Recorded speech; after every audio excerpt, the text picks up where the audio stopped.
নমস্কার, সকল ভক্ত বন্ধুদের সাদর আহ্বান জানাই বেদান্ত দর্শন ফেসবুক পেজে।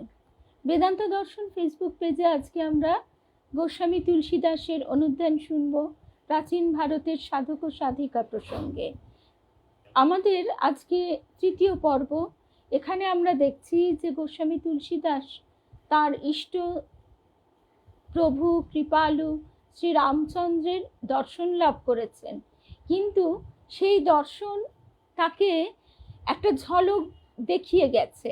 তিনি বালক বেশে, কাঁধে তীরধনু তিনি এসেছেন, এসে একটা ইঙ্গিতে বলে গেছেন। সেইখানে আমরা শেষ করেছিলাম। তারপর থেকে আজকে আমাদের নতুন পর্বটি শুরু হচ্ছে। শুভ সন্ধ্যা মৌসুমী, শুভ্রা, শুভ সন্ধ্যা। ঠাকুর মায়ের শ্রীচরণে সাষ্টাঙ্গ প্রণাম নিবেদন করে, শ্রী গুরুদেবকে স্মরণ করে, গোস্বামী তুলসীদাসের চরণে সাষ্টাঙ্গ প্রণাম নিবেদন করে আমরা শুরু করছি আজকের প্রসঙ্গ।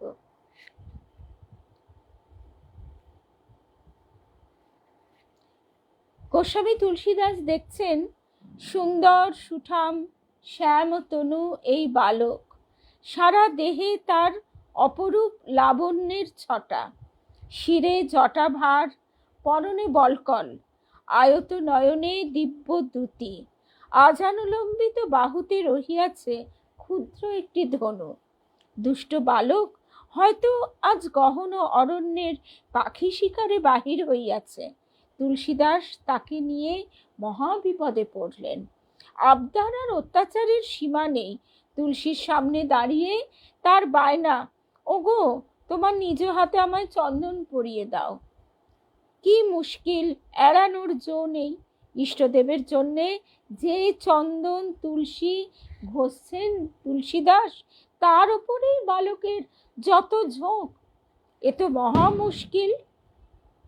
কিন্তু তাকে যতই তুলসী না বলে, সে ততই জেদ করতে থাকে। হঠাৎ তুলসীর মনশ্চক্ষে খেলে গেল রামনবমী দিবসে লীলাময়ের সেই ছলনার কথা। সঙ্গে সঙ্গে ভক্তরাজ মারুতির আশীর্বাদও জেগে উঠল তার স্মৃতিপটে। মারুতি মানে হনুমান, মরুত পবনদেবের পুত্র বলে তিনি মারুতি নামেও পরিচিত। পুলকাঞ্চিত দেহে ভাবাবিষ্ট সাধক ধনুর্ধারী বালকের ললাটে চন্দনের ফোঁটা এঁকে দিলেন। তারপর কম্পিত কণ্ঠে জিজ্ঞাসা করলেন, বালক শুনহু বিনয় মন এহু, তুম শ্রী রামচন্দ্র কি দূসর কেহু।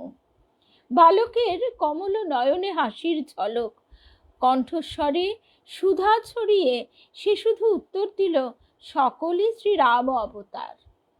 একই বিস্ময়কর অনুভূতির স্রোত উৎসারিত হচ্ছে তুলসীর সর্বসত্তায়।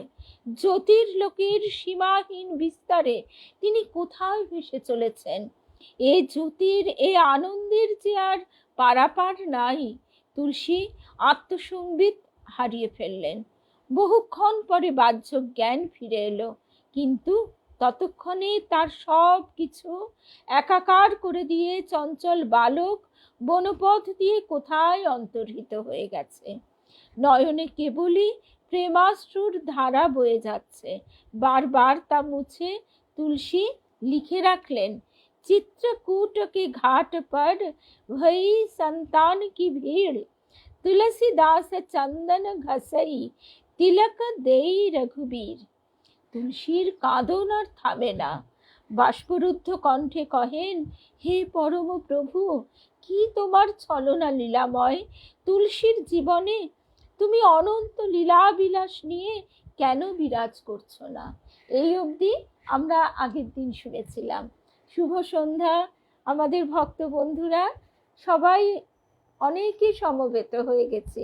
বিলাসপুরের দিদি রূপা, কেয়া, চিনুদি, রুমাদি, সংযুক্তা, মিনাদি, রূপা গাঙ্গুলিকে দেখছি, আমি রূপা ভট্টাচার্যকেও দেখতে পাচ্ছি। এই তো রূপা, দুই রূপা, চন্দনা, মিনুদি, বিলাসপুরের দিদি, সকল ভক্ত বন্ধুদের শুভ সন্ধ্যা জানাই।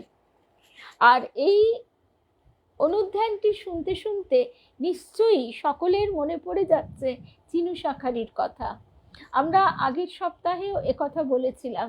চিনু শাঁখারি কামারপুকুরের, শুভ সন্ধ্যা জয়শ্রী, কামারপুকুরের সেই নির্জন অজপাড়া গায়ে একটি দিন দরিদ্রের কুটিরে সেই ছোট্ট বালক গদাইকে, এখানেও যেন এই কথাই মনে হয়, যুগে যুগান্তরে রূপে রূপান্তরে সেই একই লীলা বারবার বারবার অভিনীত হচ্ছে।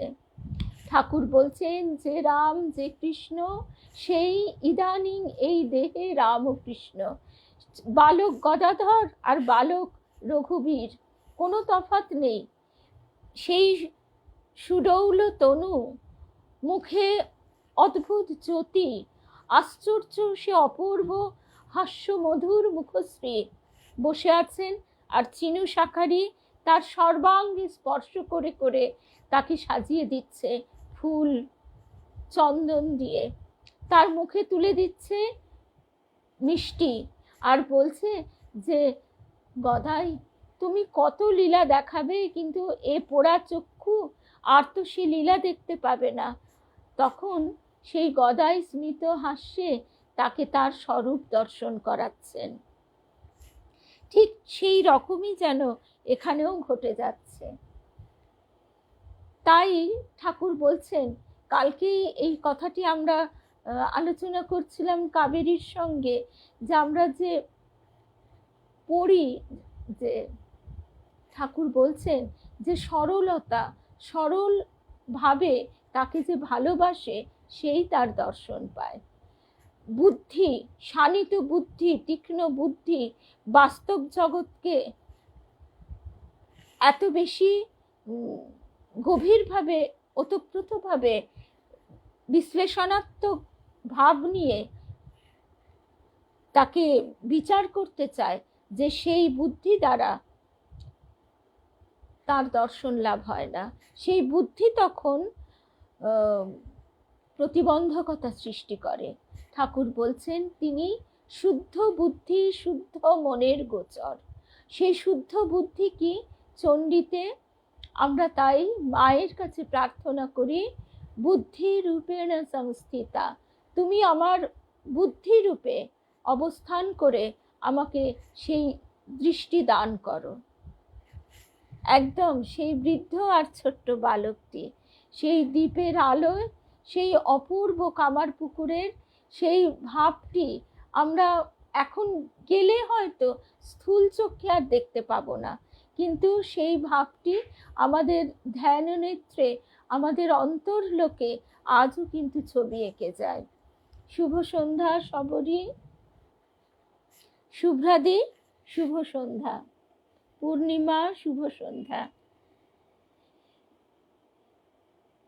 এ সময়ে রঘুনাথজি আর একদিন তার সম্মুখে আবির্ভূত হলেন। শুভ সন্ধ্যা জয়িতা কৃপা ভরে তাকে বললেন, তুলসীদাস ভেবো না, আমায় তুমি পাবে, আমার লীলাও তোমার হৃদয়ে থাকবে চিরজাগরুক হয়ে। এবার আমার লীলা কাহিনীকে তুমি জনমানসের সামনে তুলে ধরো, তোমার অপরূপ ভাব ঐশ্বর্য ও কাব্য সুষমায় মণ্ডিত করে সমাজের সর্বস্তরে তা বিতরণ করো। কলিযুগের উপযোগী করে কলির কলুষ মোচনের জন্য রচনা করো আমার নবরামায়ণ। মোটামুটিভাবে ভারতবর্ষের উত্তরাখণ্ডে এই তুলসীদাসের রামায়ণ ঘরে ঘরে ঘরে ঘরে পঠিত হয়। রাম নাম ও রামলীলা প্রচারের আদেশ মিলেছে। তুলসী এবার চিত্রকূট ও দণ্ডকারণ্যে প্রভুর লীলাস্থলগুলি পরিক্রমা করে বেড়ান। রঘুনাথজির পদধূলিপুত এসব তীর্থ। শুভ সন্ধ্যা লক্ষ্মী। অগণিত সাধক এখানে উদ্ধার পেয়ে গেছেন। প্রভুর এই স্মৃতিবিজড়িত স্থানে বিচরণ করার ফলে তুলসীর দেহ মন প্রাণে লীলা মাহাত্ম্য ওতপ্রোত হয়ে গেল। আমাদের গুরুদেবের কাছে অপূর্ব একটি কথা শুনেছি। ঠাকুর বলছেন, অনন্তকে পেতে গেলে তোকেও অনন্ত হতে হবে, আর অনন্তের সঙ্গে অনন্ত মিশে গেলে আর কি রইল, তার থেকে তুই আমার লীলার মধ্যে থাক। তাই গুরুদেব বলতেন তার লীলা অনুধ্যান করতে করতে আমরা উত্তীর্ণ হয়ে যাই। দণ্ডকবন দর্শনে ইষ্টদেব রামচন্দ্রের স্মৃতি তার হৃদয়ে উথলিয়া উঠল। গ্যাসটা অফ করে দিয়া, মনে নেই, তাড়াতাড়ি যা, তাড়াতাড়ি।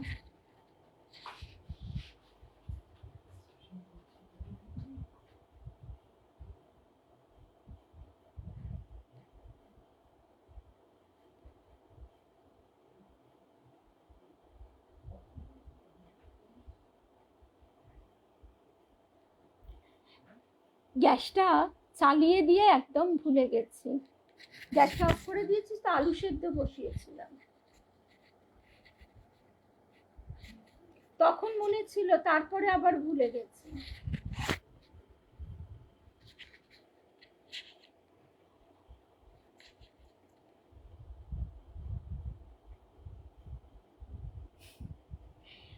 এই একটা মুশকিল।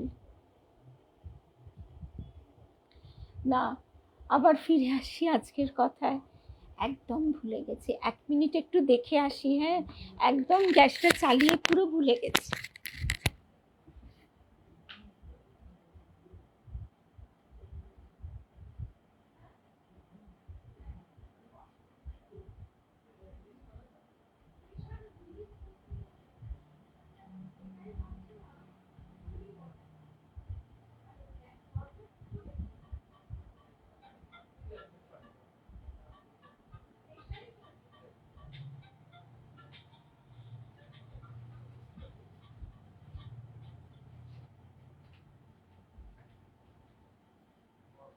শুভ সন্ধ্যা মৌসুমী। একটা অঘটন করে এসেছিলাম, গ্যাসটা চালিয়ে দিয়ে ভুলে গেছি। অনেকক্ষণ অব্দি মনে করে রেখে দিয়েছি। তারপরে কটা থেকে শিবরাত্রি, সেইটা দেখতে দেখতে এইসব কথা বলতে বলতে বেমালুম ভুলে গেছি। যাই হোক, কিছু অসুবিধা হয়নি, এইটাই রক্ষে। আচ্ছা, তারপর আবার ফিরে আসি আমাদের প্রসঙ্গে। দণ্ডকবন দর্শনে ইষ্টদেব রামচন্দ্রের স্মৃতি তার হৃদয়ে উথলে উঠল। এই অপরূপ স্মৃতি ও অনুভূতি কাব্যের মালিকায় গেথে ভক্তবীর গাইলেন, দণ্ডকবন প্রভু কি নহ সোহাবন, জনমন অমিত নাম কিয় পাवन, নিশিচর নিকর দলে রঘুনন্দন, নাম সকল কলি কলুষ নিস্কন্দন। অর্থাৎ এটা খুব মারাত্মক, এটা অনেক সময় হলেই মুশকিল। অর্থাৎ দণ্ডকারণ্যের শোভা প্রভু আমার সত্যিই দিয়েছিলেন বাড়িয়ে, কিন্তু এই দণ্ডকে তো একটি মাত্র বন, তার নাম যে অগণিত মানবের মনোবনকেই করেছে পবিত্র। বীর বিক্রমে সেদিন রঘুনন্দন দলিত করেছেন রাক্ষসকুল, কিন্তু তার নাম আজ করছে কলির পাপ রূপ সকল রাক্ষসকে বধ। কি সুন্দরভাবে এই জায়গাটি আমাদের বোঝবার জন্য লেখক সুন্দরভাবে ব্যাখ্যা করে দিয়েছেন। তুলসীদাস লিখছেন যে দণ্ডকারণ্যের শোভা প্রভু আমার সত্যিই দিয়েছেন বাড়িয়ে, কিন্তু এই দণ্ডকে তো একটি মাত্র বন নয়, তার নামে যে অগণিত মানবের মনের ভিতর যে বন, সেইটি তিনি পবিত্র করেছেন। বীর বিক্রমে সেদিন রঘুনন্দন দলিত করেছেন রাক্ষসকুল, কিন্তু তার নাম আজ করছে কলির পাপরূপ সকল রাক্ষসকে বধ। নাম প্রচারের জন্য নূতনতর রামায়ণ লিখতে হবে, এই জন্য প্রস্তুত তিনি হয়েছেন। ইষ্টদেব রঘুবীরের ধ্যানে ও জপে সদাই তিনি থাকেন বিভোর। বুকে এঁকে দিয়েছেন প্রভুজির মঞ্জুল মঙ্গল মোহময় মূর্তি, চোখে পুড়িয়েছেন তার নীলকঞ্জ নয়নের জ্যোতি, কণ্ঠে রেখেছেন তার অমিয় মধুর নাম। তুলসীর সর্বসত্তা হয়ে উঠেছে আজ রামময়। তুলসীর সর্বসত্তা আজ হয়ে উঠেছে রামময়। তিনি স্থির করলেন এই নবরামায়ণ রচনায় হাত দেবার আগে একবার উত্তর ভারতের সমস্ত তীর্থ দর্শন করবেন। পরিক্রমার ফলে ইষ্টপদে মতি জন্মাবে, তেমনি প্রভুর মনোরম লীলা কাহিনীও যাতে বর্ণনা করা যায় তার উপকরণ সংগ্রহ করা হবে।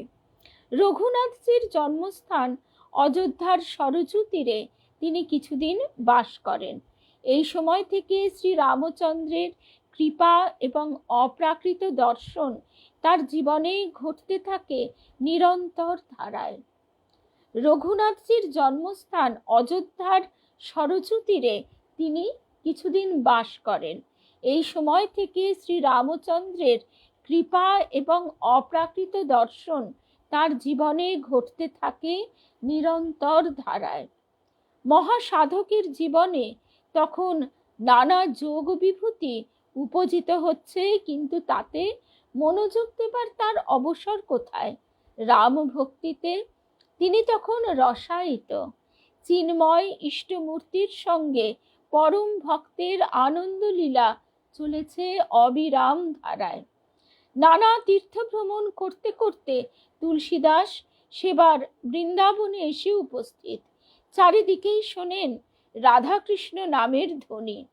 কোনো মন্দিরেই তার আরাধ্য সীতারামের নাম কীর্তন হয় না। তুলসী প্রায়ই বড় ম্রিয়মাণ হয়ে বসে থাকেন। সেদিন বৃন্দাবনে উৎসব হচ্ছে। মন্দিরে মন্দিরে মহা সমারোহ, মহা ধুমধাম। পরম রমণীয় বেশে শ্রী বিগ্রহ সাজানো হয়েছে। এক ঘনিষ্ঠ বন্ধু তুলসীদাসকে সোৎসাহে মদন গোপালজির মন্দিরে নিয়ে গেলেন। শ্রী বিগ্রহ প্রণাম করতে হবে। তুলসী বেদির সামনে এগিয়ে গেলেন, কিন্তু এই কি অদ্ভুত কাণ্ড! এরূপে তো মন ভরছে না। একে বলে ইষ্টনিষ্ঠা। আমরা যখন শ্রী শ্রী কৈবল্যনাথ রাম ঠাকুরের অনুধ্যান শুনেছিলাম, এই ইষ্টনিষ্ঠার কথাটি তিনি বারবার বলেছেন, আমরা শুনেছি। ইষ্টনিষ্ঠা মানে যে রূপে তুমি ভজনা করো সেই রূপটি তোমার অন্তরে একদম অঙ্কিত থাকবে চিরতরে। সেই স্থানে আর কোনো রূপ তুমি বসিও না। তিনি বলছেন কিরকম, যে কৃষ্ণকে, এই হচ্ছে গোপী প্রেম, শ্রী রাধা প্রেম এই রকমই। কৃষ্ণ যখন বৃন্দাবন ছেড়ে দ্বারকায় চলে গেছেন, মথুরায় চলে গেছেন, তখন শ্রী রাধিকা তার সখীদের পাঠিয়েছেন। তারা গিয়ে দেখছেন কৃষ্ণের মাথায় মুকুট, পরনে রাজবেশ। তারা মুখ ফিরিয়ে নিলেন। ঠাকুর বলছেন কথামৃতেই আছে, তারা মুখ ফিরিয়ে নিলেন। তারা সেই কৃষ্ণের মুখ দর্শন করবেন না। বলছেন তাহলে আমাদের পরপুরুষ দর্শনের পাপ হবে। আমাদের কৃষ্ণ ব্রজের রাখাল, আমরা সেই রূপই দেখতে চাই। তেমনি এখানেও সেই একই ব্যাপার, এখানেও সেই একই কথা, যে তুলসীও সেই রামচন্দ্রের রূপটি দেখতে চায়। মদন মোহনের রূপ দেখে তার মন ভরছে না।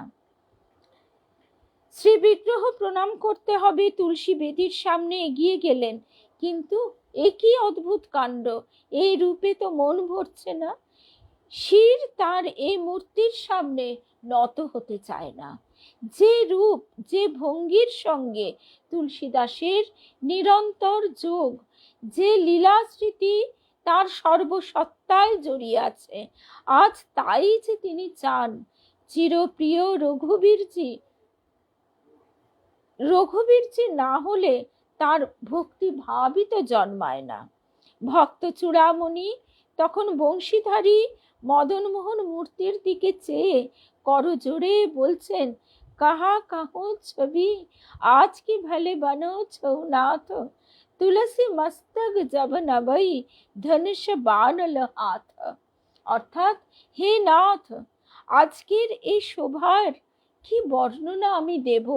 অপরূপ মনোহরণ বেশে তুমি সেজেছ, কিন্তু প্রভু, তুলসী যখন চরণে মস্তক নোয়াবে তখন কিন্তু তোমায় ধনুর্বাণ হাতে নিতেই হবে, বাঁশরিতে আর চলবে না।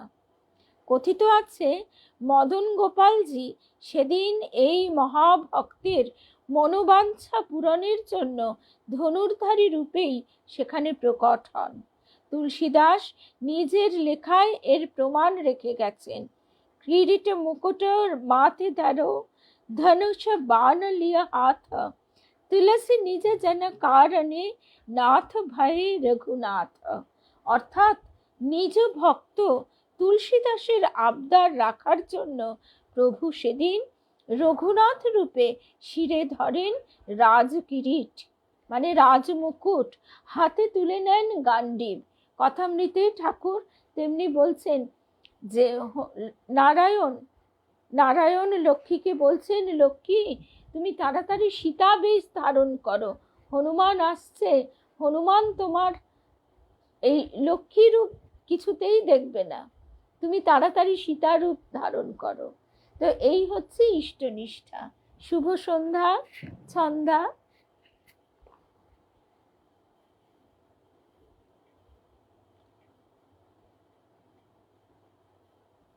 বৃন্দাবন ও নৈমিষারণ্য প্রভৃতি ভ্রমণের পর তুলসী কাশীতে এসে বসবাস করতে থাকেন। গোড়ার দিকে তিনি নিজের চতুষ্পাঠী স্থাপন করেন কাশীর হনুমান ফটকে, কিন্তু স্থানীয় লোকেদের অনাচারে বিরক্ত হয়ে শীঘ্রই এই অঞ্চল তিনি ত্যাগ করেন এবং কিছুদিনের জন্য গোপাল মন্দিরে আশ্রয় নেন। এই সময় বল্লভকুলি গোস্বামীরা বড় সাম্প্রদায়িক বুদ্ধিযুক্ত ছিলেন। এদের সঙ্গে মতভেদ হওয়ায় তুলসী অসিঘাটে চলে যান। এই ঘাটের গুহা ও মন্দিরটিতে জীবনের শেষ দিন পর্যন্ত তিনি অবস্থান করেন। তুলসীদাসের এই সাধনস্থল বারাণসীর ধর্ম ও সমাজ জীবনে তখনকার দিনে এক বিশিষ্ট স্থানও অধিকার করে। অসিঘাটে আজও তার সাধন গুহা ও নানা স্মৃতিচিহ্ন বর্তমান রয়েছে। কাশীধামে বসে তুলসী প্রথমে সংস্কৃত ভাষাতেই রামায়ণ রচনা শুরু করেন। কথিত আছে এই সময়ে প্রভু বিশ্বনাথজি সাধারণের কথ্য ভাষাতেই তাকে রামচরিত বর্ণনার আদেশ দেন। স্বয়ং প্রভু বিশ্বনাথ সাধারণের কথ্য ভাষাতেই তাকে রামচরিত বর্ণনার আদেশ দেন, কারণ সংস্কৃত ভাষা সাধারণ মানুষের জানা ছিল না। সাধারণ একেবারে খেটে খাওয়া মানুষ, তারাও আমরা আজও দেখি সারাদিন পরিশ্রমের পর তারা কোনো বটগাছের তলায়, অশ্বত্থ গাছের তলায়, নদীর ধারে, গঙ্গার ধারে বসে তারা এই রকম খঞ্জনি বাজিয়ে রামচরিত মানুষ পাঠ করছেন। বেলুড় মঠেও সপ্তাহে কদিন এইভাবে রামচরিত মানুষ পাঠ হয়। তাদের এই দলটা সেই একভাবে বহু বছর ধরে মায়ের মন্দিরের সামনে এমনিভাবে রামচরিত মানুষ পাঠ করছেন। কাশীধাম থেকে তুলসীদাস সেবার অযোধ্যার তীর্থে এসেছেন। এখানে এক যোগীর সঙ্গে তার সাক্ষাৎ হয় সৌভাগ্যক্রমে। প্রথম দর্শনেই তাকে নবযুগের বাল্মীকি বলে সেই যোগী আহ্বান করেন। এরই উৎসাহ ও উদ্দীপনায় তুলসীদাস তার অমর কীর্তি রামচরিত মানুষ রচনায় ব্রতী হন। তুলসীদাসের এই নবলব্ধ যোগী বন্ধুটি যোগ শক্তি বলে এই সময়ে স্বেচ্ছায় দেহত্যাগ করেন। তারপর অযোধ্যার সরযূ তীরে এরই পরিত্যক্ত পর্ণকুটিরে বসে তুলসী রামায়ণ রচনায় হাত দেন। রামচরিত মানুষের কাজ এবার পূর্ণোদ্যমে শুরু হয়। শুধুমাত্র রামচরিত্র ও রামায়ণ কথার মধ্যে তার এই রচনাকে নিবদ্ধ না রেখে ভক্ত কবি গ্রহণ করেন এক বৃহত্তর পটভূমিকা। এই মহাগ্রন্থে তুলসী শ্রুতিসঙ্গত আদর্শ ও আচারানুষ্ঠানের মাহাত্ম্য তুলে ধরেন। এই মহান সাহিত্যকর্মের জন্য তাকে দোহন করতে হয় বাল্মীকি রামায়ণ। যোগ বাশিষ্ঠ, আধ্যাত্ম রামায়ণ ও প্রাচীন সংস্কৃত ধর্মগ্রন্থ, পুরাণ ও বহুতর কাব্য, অর্থাৎ সেগুলি মন্থন করে তার যে সার সেইটি নিয়ে তিনি নতুন করে রামচরিতমানস রচনায় ব্রতী হন। এই মধুকর বৃত্তির ফলে রচিত হয় এক অনবদ্য সৃষ্টি। তিনি প্রসন্ন রাঘব, হনুমান টিকার রঘুবংশ, শ্রীমদ্ ভাগবত ও উত্তর রামচরিত মন্থন করে অজস্র তত্ত্ব ও রসবস্তু সংগ্রহ করেন। সর্বোপরি আওধি, হিন্দি ও ব্রজবুলির সংমিশ্রণের ফলে এই গ্রন্থ সহজবোধ্য হয় ও অপূর্ব জনপ্রিয়তা অর্জন করে। তুলসীদাস ছিলেন একাধারে কবি ও দার্শনিক, ভক্ত সাধক ও শক্তিমান যোগী। দিক বিদিকে তাই তার খ্যাতির অন্ত নেই। তার চতুষ্পাঠীতে ছাত্র, অভ্যাগত দর্শনার্থীদের ভিড় সদা সর্বদা লেগে থাকে। এই খ্যাতি ও প্রতিষ্ঠা কাশীর একদল গোঁড়া ব্রাহ্মণের চক্ষুশূল হয়ে ওঠে। নানা রূপে তারা তুলসীর অনিষ্ট সাধনে লেগে যায়। হিন্দিতে লেখা তুলসীর রামচরিতমানসের উপরেই বেশি আক্রোশ। এই গ্রন্থ সাধারণের কাছে রামায়ণকে সহজ করে দেবে। তাই পাঠ ও ব্যাখ্যার মাধ্যমে তাদের যে জীবিকা অর্জন, সেটা নিয়ে তারা চিন্তিত হয়ে পড়ে। দুটি কুখ্যাত চোরের সঙ্গে এই দুষ্টের দল ষড়যন্ত্র করে এবং তারা স্থির করে তুলসীদাসের ওই গ্রন্থের পাণ্ডুলিপি এবং আশ্রমের তৈজসপত্র তারা চুরি করবে। তস্করদ্বয় রাত্রি যোগে আশ্রমে ঢুকতে যাচ্ছে, হঠাৎ তারা থেমে গেল। সামনে দাঁড়িয়ে আছেন এক দিব্য কান্তি শ্যামল কিশোর, হাতে তার ধনুর বাণ। তুলসীর আশ্রমে চারিদিকে ঘুরে ঘুরে তিনি পাহারা দিচ্ছেন। বারবার চেষ্টার পরেও তস্করেরা তাকে এড়িয়ে কোনো মতেই প্রবেশ করবার সুযোগ পাচ্ছে না। ধনুর্ধারী এ তরুণের যেন শ্রান্তি ক্লান্তি বলে কিছু নেই। সারা রাত তিনি জেগে আছেন, শুধু নয়, তার গা থেকে এমনই দিব্য জ্যোতি বেরোচ্ছে যে সেই চারিদিক একেবারে আলোকিত হয়ে আছে।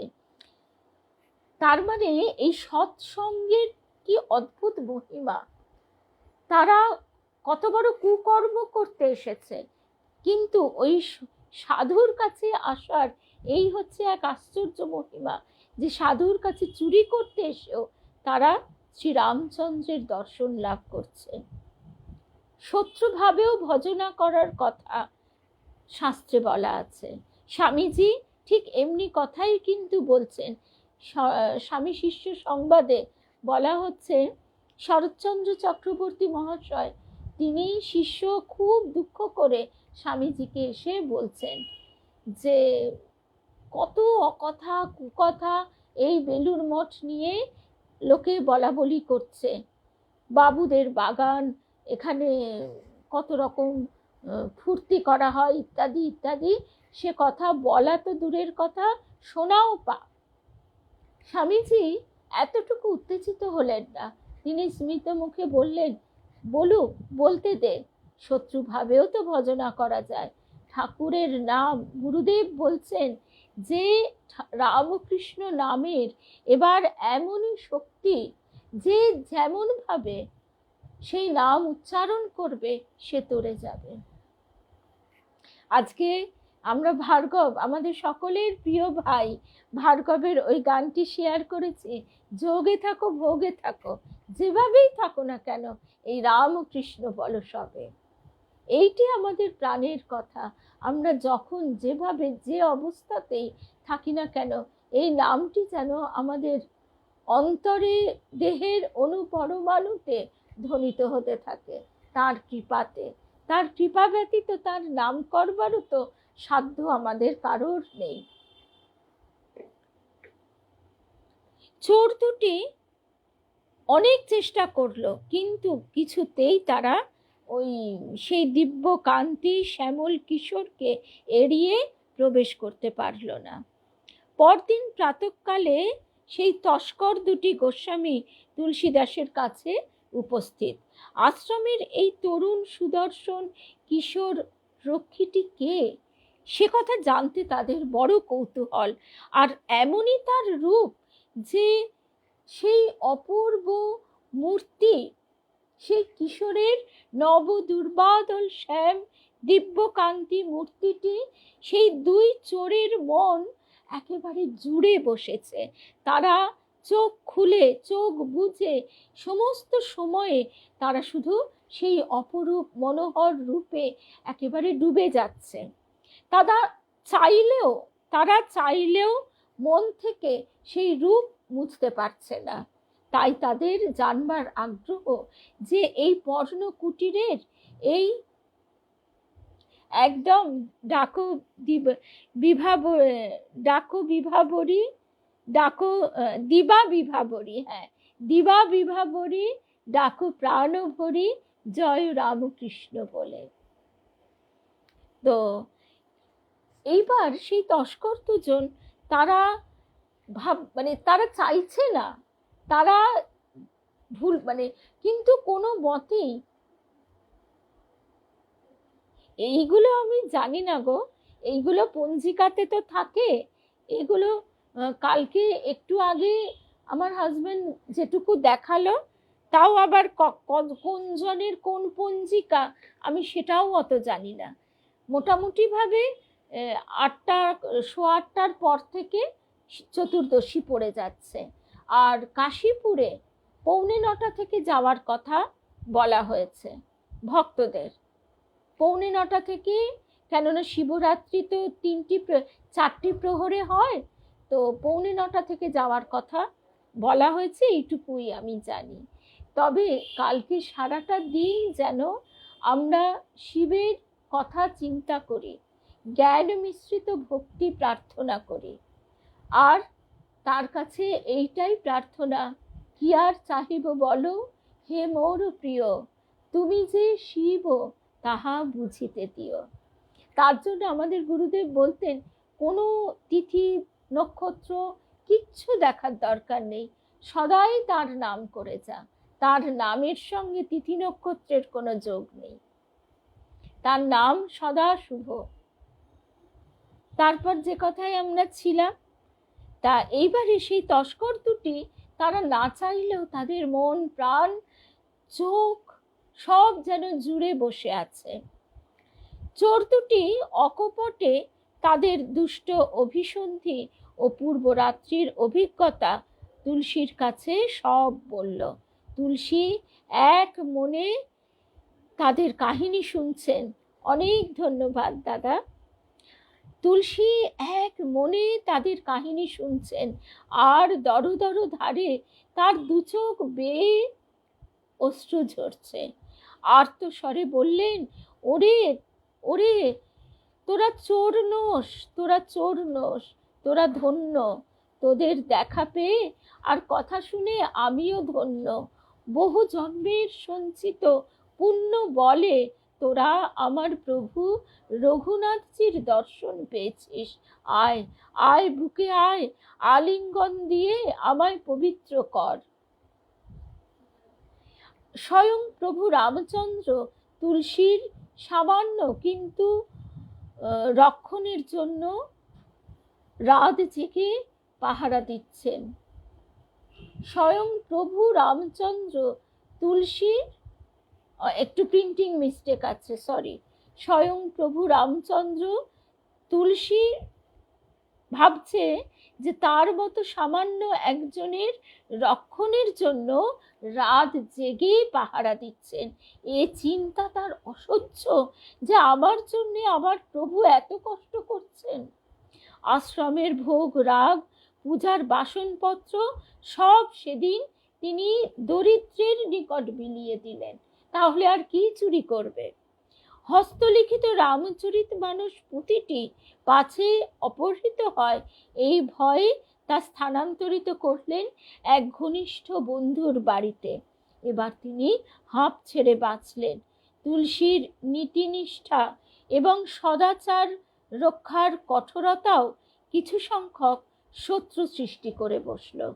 একদল তান্ত্রিক এই সময় তারা নানাভাবে তুলসীর প্রাণনাশের চেষ্টা করতে শুরু করলো, কিন্তু তুলসীর অভিভাবক মহাবীরজির কৃপায় এই সময় তার প্রাণ রক্ষা হয়। এখন এইটুকুই লেখা আছে বইতে, কিন্তু কত ঘটনা দিন প্রতিদিন ঘটে চলে, সেসব কথা তো আর লেখা থাকে না।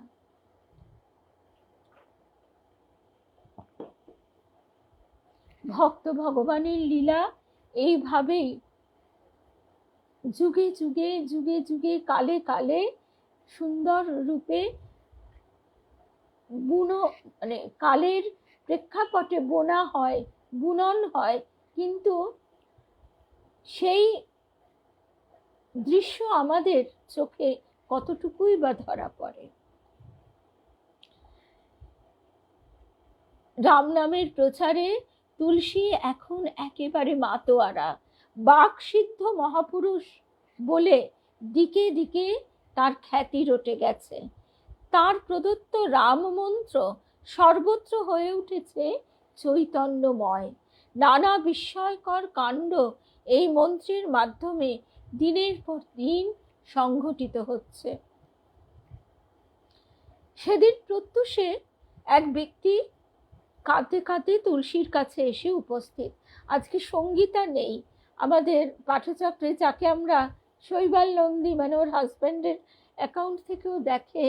সঙ্গীতা সেদিন ফোনে বলছিল যে ও তো রামলালা দর্শন করে এসেছে অযোধ্যায়, প্রয়াগরাজে গেছে, বেনারস গেছে কুম্ভ স্নানে, বলছে কত ভিড়, কত লোক, কিন্তু এই যে সবার মনের মধ্যে এক অদ্ভুত অনুভূতি, সকলে পিলগ্রিমস প্রোগ্রেস বলে ইংরেজিতে একটা কবিতা আছে, সবার মনে এক ভাব তরঙ্গ, সবাই সেই রামলালার দর্শনে চলেছে। তাদের মনের ভাব তরঙ্গে এক অদ্ভুত ভাইব্রেশন সৃষ্টি হচ্ছে। এই ভাইব্রেশনটা প্রত্যেকে অনুভব করছে।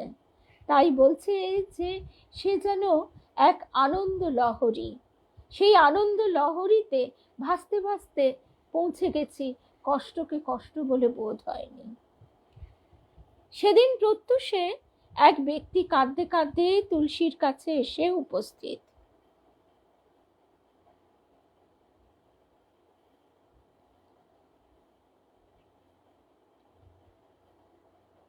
সেদিন প্রত্যুষে এক ব্যক্তি কাঁদতে কাঁদতে তুলসীর কাছে এসে উপস্থিত। ব্রাহ্মণ হত্যা করে সে মহাপাপ করেছে, অনুতাপের জ্বালা দুঃসহ, কিন্তু কোনো প্রায়শ্চিত্ত করতে নিশ্চয়ই হবে, কিন্তু কোন প্রায়শ্চিত্ত করলে এ পাপ দূর হবে তা সে জানে না। কাশীর রক্ষণশীল পণ্ডিতেরা বিধান দিয়েছেন আত্মত্যাগ ছাড়া এ পাপ হতে মুক্তি নেই। লোকটি তুলসীদাসের চরণতলে এসে কেঁদে পড়ল। তিনি অভয় দিয়ে বললেন, সে কি কথা ভাই, সর্ব পাপ হর রাম নাম থাকতে তোমায় আত্মহত্যা করতে হবে কেন? তুমি কি জানো না আত্মহত্যা মহাপাপ? তুলসী তার কানে দিলেন রাম নাম মহামন্ত্র। রক্ষণশীলেরা এ ব্যবস্থা মানতে রাজি নয়, অথচ তুলসী ঘোষণা করছেন যে এ ব্যক্তি সম্পূর্ণরূপে পাপ মুক্ত হয়ে গেছে, কারণ তার মতে পৃথিবীতে এমন কোনো পাপই নেই যা রাম নামে মুক্ত হয় না, এমন কোনো পাপ নেই যা রাম নামে ভস্মীভূত হয় না। তুলসী প্রশ্ন করলেন, কি নিদর্শন দেখলে এই মহাপাপ স্খলনের কথা তারা মেনে নেবেন? পণ্ডিতেরা উত্তেজিত হয়ে বললেন, বেশ তুলসী, তোমার রাম নামের যদি এতই শক্তি হয়, তার প্রমাণ আমরা পেতে চাই অলৌকিক শক্তি স্ফুরণের মধ্যে দিয়ে। ব্রহ্মবধের পাতকী মন্দির প্রাঙ্গণের শিলানির্মিত বৃষটিকে তৃণভক্ষণ করতে দিক, আর ওই বৃষ জীবন্ত হয়ে তা গ্রহণ করুক, তবেই বুঝব তোমার রাম মন্ত্রের মাহাত্ম্য, তবেই স্বীকার করব ব্রহ্ম হত্যার পাপ থেকে এ ব্যক্তি নিষ্কৃতি পেয়েছে। তুলসী বললেন, তথাস্তু। কথিত আছে, সমবেত জনতার সামনে তুলসীর আশ্রিত ওই ব্যক্তির হাত থেকে পাষাণ বৃষ সেদিন তৃণভক্ষণ করে, তৃণ গ্রহণ করে তৃণভক্ষণ করে। মণিকর্ণিকার ঘাটে সেদিন এক বিধবা নারী মৃত পতির সঙ্গে সহমরণে যাওয়ার জন্য এসেছেন। তুলসী ঘাটের পাশ দিয়ে কোথায় যাচ্ছিলেন? পতিহারা নারী এ সময়ে তার শ্রীচরণ বন্দনা করেন। পরনে তার রয়েছে লালপাড় শাড়ি, সিঁথিতে সিঁদুরের রেখা। তুলসী ভাবের আবেশে ছিলেন, ভাবলেন রমণী তার আশীর্বাদ চায়। মুখ থেকে অমনি বাণী নির্গত হলো, মা, পতিপুত্রবতী হয়ে আনন্দে তুমি সংসার করো। এ কি অদ্ভুত আশীর্বাদ! মৃত পতির দিকে তুলসীর দৃষ্টি আকর্ষণ করে সেই রমণী হাউ হাউ করে কেঁদে উঠল। কিন্তু তুলসীর যোগ ঐশ্বর্য সেদিন ওই মৃত পতিকে বাঁচিয়ে তোলে। শ্রীরামচন্দ্রের ঐশ্বর্য স্মৃতিতে তুলসীর হৃদয় সদা পরিপূর্ণ, তাই দারিদ্র্যের কোনো দুঃখ কষ্টই তিনি সহ্য করতে পারেন না। মানে তার জীবনে তো কোনো দারিদ্র্য নেই, দরিদ্রের যে দারিদ্র্য তাও তিনি সহ্য করতে পারে না। তাই তার গানে শোনা যায়, নাহি দারিদ্র সম দুঃখ জগমাহি।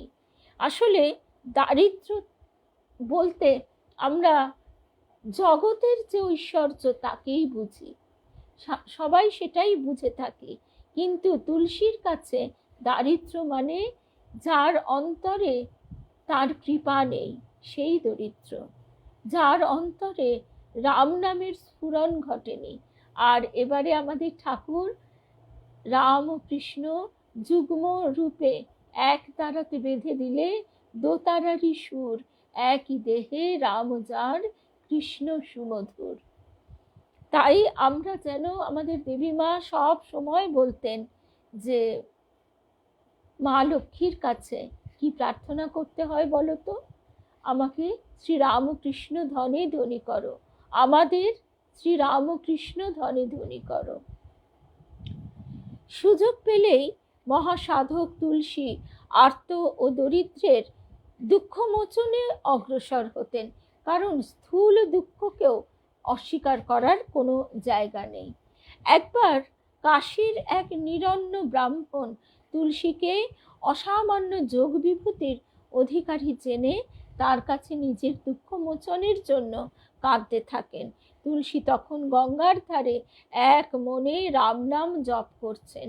এই সময়ে গঙ্গা মাইকে অনুরোধ জানিয়ে ব্রাহ্মণের জন্য কতটা জমি তিনি সংগ্রহ করে দেন।